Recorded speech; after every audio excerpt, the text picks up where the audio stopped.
In this video, we'll look at 3 automated Airbnb messages every host needs.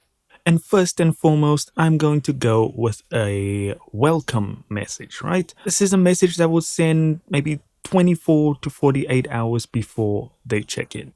It should be just a nice, friendly welcome, but also include important things like exact check-in times, parking information, how they'll access the property, and anything they may need to bring or know ahead of time. This is also going to help you because it's less questions for them asking how do they check in and so forth, as all the information is provided ahead of time. Next is maybe mid-stay, we want to send another message. This one is just to check how everything is going, ask them if they may need anything, don't hesitate to contact you, and a reminder of any other important information.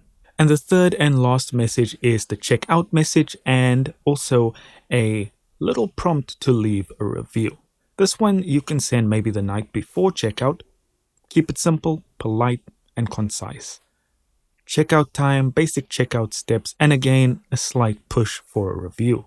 And again, a slight push for a review. And that's it. Those are the 3 simple messages you should have on autopilot, and you'll instantly cut down guest questions, improve satisfaction, and boost your Airbnb ranking. Thank you so much for watching. Don't forget to hit like and subscribe, and I'll see you in the next one.